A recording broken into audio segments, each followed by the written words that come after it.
नमस्कार, मैं हूं इंद्रमोहन। आप देख रहे हैं बिहार तक। बिहार सबसे बड़ा सवाल अभी यही है कि बिहार किसका, क्योंकि जिस तरीके से गठबंधन की बाढ़ सी आ गई है, ऐसे में कौन सा गठबंधन इस बार सत्ता तक पहुंचेगा, इसी बात पर हम चर्चा करने के लिए यहाँ इकट्ठा हुए हैं। बड़ा सवाल ये उठता है कि सबसे पहले सबसे बड़े गठबंधन की बात करते हैं जो फिलहाल सत्ता में, एनडीए। यहाँ भी एक दुविधा है कि चिराग पासवान क्या करने वाले हैं, चिराग पासवान का अगला कदम क्या होगा और सीटों का बंटवारा जेडीयू, बीजेपी, हम और एलजेपी में कैसे होगा। बिल्कुल, देखिए, सबसे पहले तो यही कि बिहार में अभी एक बाढ़ से जूझ रहे थे लोग, वो बाढ़ अभी खत्म नहीं हुई है कि एक दूसरी बाढ़ आ गई है। ये बाढ़ पॉलिटिकल है और गठबंधनों की बाढ़ है, एक के बाद एक। बिहार में ऐसे तो बिहार में मल्टी पार्टी स्टेट है, यहाँ पर हमेशा गठबंधनों की राजनीति होती है और गठबंधनों की राजनीति का मोहताज है बिहार, एक तरीके से हम कह सकते हैं। लेकिन ऐसे मौके पर जब नॉमिनेशन शुरू होने में कुछ घंटे बचे हुए हों और पार्टियां गठबंधनों की लड़ाई में उलझी हुई हों और कोई भी अभी तक किसी की लिस्ट नहीं आई है, कैंडिडेट डिसाइड नहीं हुए हैं, सीट शेयरिंग डिसाइड नहीं हुई है, तो ये बड़ी अजीब स्थिति है कि ऐसी स्थिति में जिन कैंडिडेट्स के नाम अनाउंस होंगे वो कब अपना प्रचार शुरू करेंगे और कब अपना प्रचार करेंगे, ये एक तमाम जो पोटेंशियल कैंडिडेट्स हैं उनके अंदर हम ये एक अनरेस्ट देख रहे हैं कि उनके आला कमान कोई फैसला नहीं कर पा रहे हैं। आपने बात की है कि एनडीए में क्या स्थिति है, तो देखिए, एनडीए में सबसे बड़ी बात है, एनडीए में जो फिलहाल चिराग पासवान के जो तेवर हैं उसने एनडीए का गणित जो है वो बिगाड़ा हुआ है। चिराग पासवान अब जिस दहलीज तक आ चुके हैं उससे ये लगता है कि वो किसी भी दिन एनडीए को छोड़ सकते हैं, एनडीए के इस घर के बाहर वो निकल सकते हैं। ऐसा हर रोज इस तरह की खबरें आती हैं, इस तरह के इंडिकेशन मिलते हैं। उनकी पार्टी ये साफ कर चुकी है कि वो 143 सीट्स पर लड़ना चाहती है। चिराग पासवान को मुख्यमंत्री के तौर पर पेश करने की सूचनाएं भी एलजेपी के अंदर से आ चुकी हैं। ये सूचना भी आई थी कि चिराग पासवान जो है वो खुद चुनाव लड़ सकते हैं विधानसभा का, जबकि वो खुद सांसद हैं। तो चिराग पासवान के तेवरों के इर्द गिर्द एनडीए का पूरा समीकरण सिमटा हुआ है। अब एनडीए, हम अपने दर्शकों को बता दें, एनडीए का मतलब ये हुआ कि नीतीश कुमार की अगुवाई वाला गठबंधन, जिसमें मुख्य तौर पर 4 पार्टियां हैं, एनडीए, जेडीयू नीतीश कुमार की पार्टी, बीजेपी, इसके बाद है एलजेपी यानी चिराग पासवान की पार्टी, और हम जीतन राम मांझी की पार्टी। तो अब ये एक बड़ा अजीब कॉम्बिनेशन है इंदर, ये गठबंधनों के अंदर गठबंधन की राजनीति हो रही है। बिल्कुल, जेडीयू ये साफ कर चुकी है कि उनके साथ हम हैं, लेकिन एलजेपी का पूरा मसला जो है वो बीजेपी संभाले। बिल्कुल, तो गठबंधन हम ये कह सकते हैं कि गठबंधन तो है जेडीयू नीतीश कुमार का और बीजेपी का, और उनके अंदर के गठबंधन है कि जेडीयू के साथ जीतन राम मांझी हैं और बीजेपी के साथ एलजेपी है। तो अगर एलजेपी अलग चुनाव लड़ने का फैसला करती है तब तो पूरा गणित ही बदल जाएगा।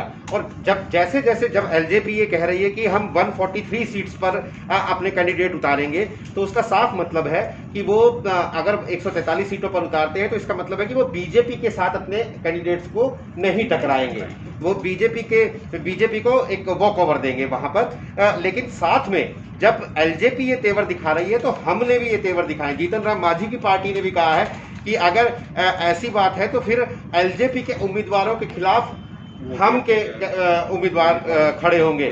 तो ये तो बड़ी अजीब स्थिति है कि एक प्री पोल अलायंस है जिसमें अलायंस की पार्टियां ही एक दूसरे के खिलाफ उम्मीदवार उतारने में लगी हुई हैं।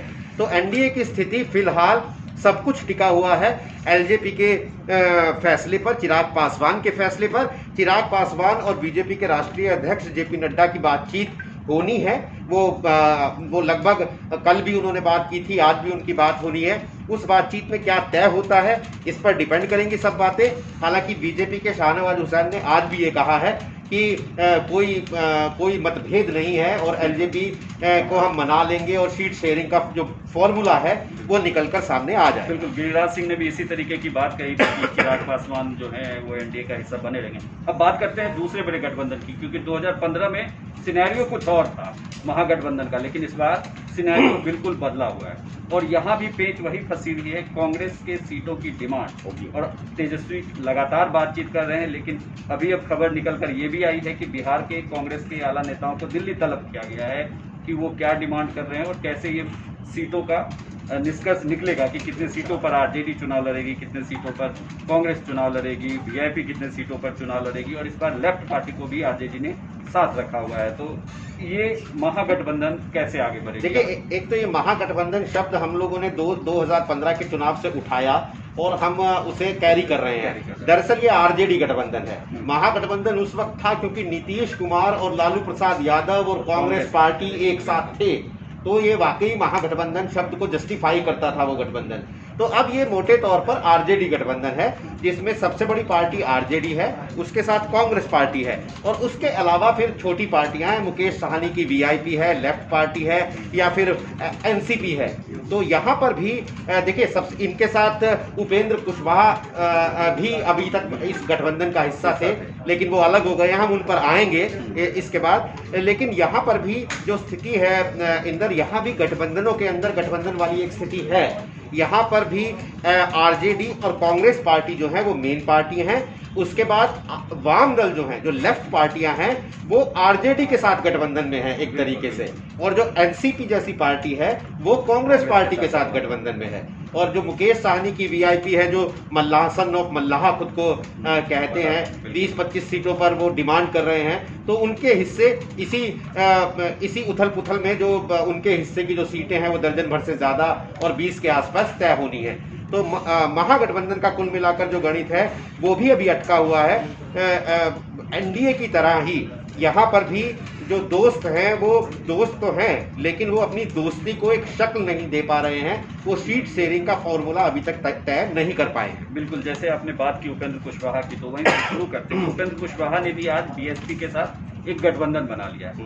सवाल उठता है कि क्या उपेंद्र कुशवाहा के पास कोई और रास्ता नहीं था, या तमाम रास्ते बंद हो गए, उसके बाद उन्होंने विकल्प के तौर पर बीएसपी के साथ हाथ मिलाया? बिल्कुल, कुल मिलाकर स्थिति यही लगती है कि उपेंद्र कुशवाहा ने जब वो महागठबंधन, जो आरजेडी गठबंधन के अंदर, जब उन्होंने तेजस्वी यादव के लीडरशिप को मानने से इनकार कर दिया। सबसे पहले हम अपने दर्शकों के लिए ये बता दें, जो बिहार की पॉलिटिक्स को बहुत क्लोजली वॉच नहीं करते हैं, हम बिहार की राजनीति में गठबंधनों की जो बाढ़ आई हुई है उस पर बात कर रहे हैं, और हम एनडीए गठबंधन और से होते हुए, आरजेडी गठबंधन से होते हुए अब उपेंद्र कुशवाहा पर आए हैं, जिन्होंने ताज़ा एक तीसरा गठबंधन बनाया है। और वो गठबंधन उन्होंने उत्तर प्रदेश की पूर्व मुख्यमंत्री मायावती की पार्टी बहुजन समाज पार्टी के साथ बनाया है। तो उपेंद्र कुशवाहा ने जब तेजस्वी यादव की लीडरशिप के खिलाफ झंडा बुलंद कर दिया, तो ये माना जा रहा था कि वो एनडीए में वापस जाएंगे। 2015 में वो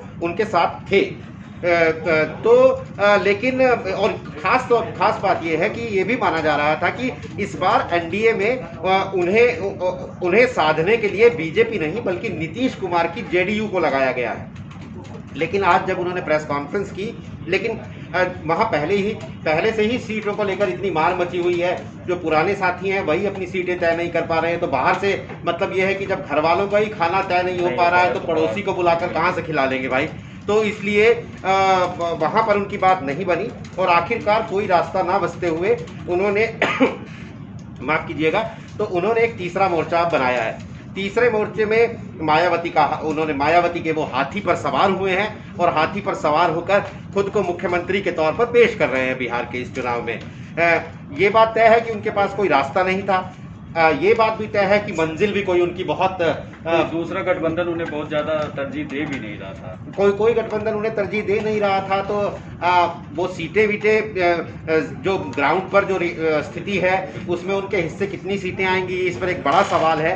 लेकिन अगर हम उनके नज़रिए से बात करें कि कुशवाहा का क्या सोचना है, तो कुशवाहा की पार्टी के लोगों का, जो मैंने उनसे बात की थी, तो उनका ये कहना था कि पिछले 30 साल से लालू या नीतीश, इन दो लोगों को वोट करना बिहार के लोगों की मजबूरी हो गई है। चाहे नाराजगी हो, चाहे दिक्कत हो, चाहे जो भी हो, लेकिन इन दोनों में से ही किसी को वोट करना है।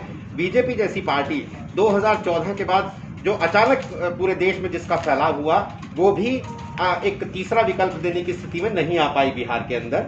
तो हमने एक तीसरा विकल्प दिया है कुशवाहा जी को चीफ मिनिस्टर का चेहरा बनाकर, तो बिहार के लोग साथ में आएंगे। उन्होंने शिक्षा को अपना नारा बनाया है। अब शिक्षा के जो बिहार की राजनीति जो जातीय समीकरणों में बटी हुई है, वो शिक्षा के मुद्दे पर लामबंद हो जाएगी ऐसा लगता तो नहीं है। लेकिन कुशवाहा जी और मायावती ने भी ये कहा है कि अगर उन्हें लोगों का आशीर्वाद मिला तो उपेंद्र कुशवाहा को मुख्यमंत्री बनाएंगी। तो खैर, सपने देखना हर किसी का काम है, महत्वाकांक्षाएं देखने का अधिकार हर किसी को है, तो वो देख रहे हैं। लेकिन तीसरे मोर्चे की शक्ल में उन्होंने बिहार की राजनीति में एक तरीके से एक तीसरा धड़ा खड़ा तो कर ही दिया। बिल्कुल। और उपेंद्र कुशवाहा की पूरी राजनीति अगर आपको समझनी हो तो उसके लिए नीरज ने एक अलग वीडियो बनाया, उसका भी लिंक आपको डिस्क्रिप्शन बॉक्स में मिल जाएगा। अब बात बिहार के अगले गठबंधन की।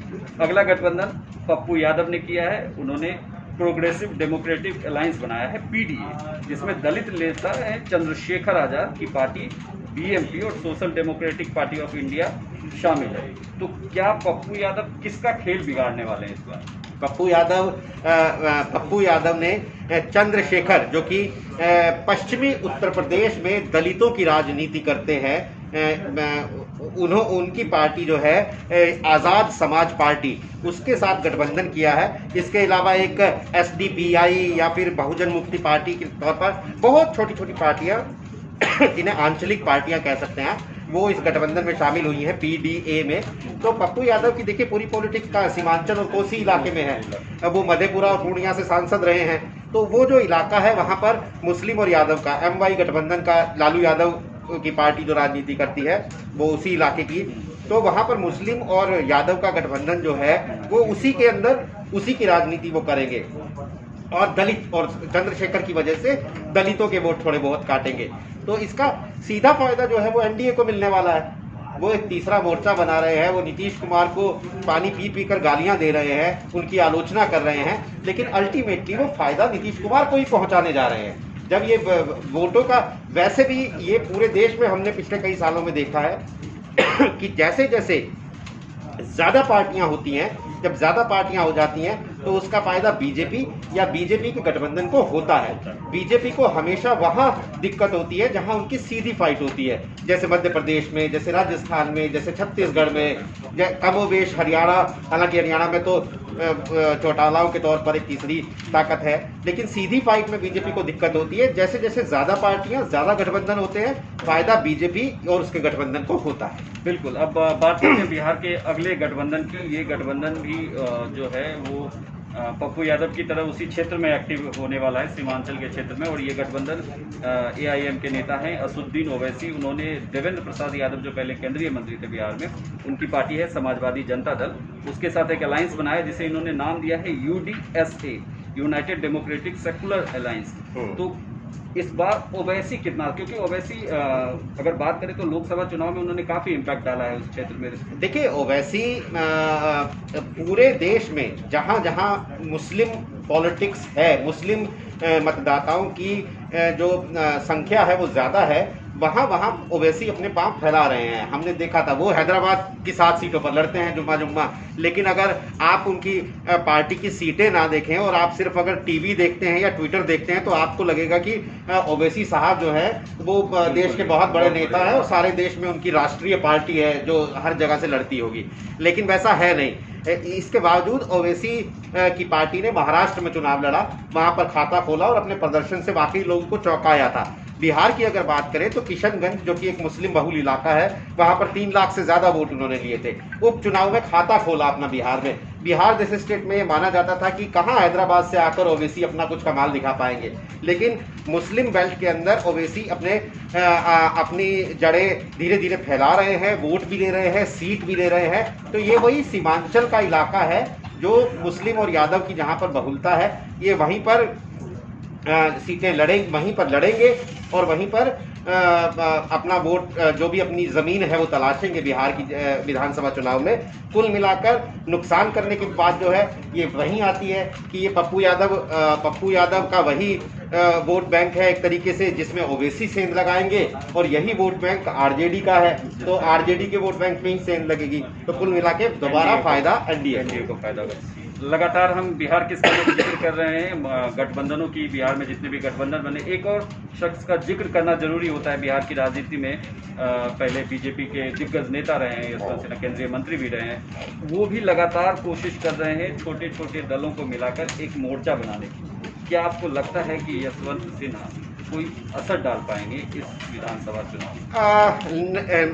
अभी तक के जो ज़मीन पर जो हमारे रिपोर्टर्स ने जिस तरीके से जो भी उन्हें पता लगा है, लोगों से जो बातचीत हुई है, जिस तरह के सर्वे हो रहे हैं, जिस तरह के आंकड़े सामने आ रहे हैं, उनमें नहीं लगता कि यशवंत सिन्हा कोई बहुत ज़्यादा इम्पैक्ट डाल पाएंगे। वो 16-17 दलों को अपने साथ मिलाकर एक फ्रंट बनाने की कोशिश कर रहे हैं, जो अभी तक बना नहीं है।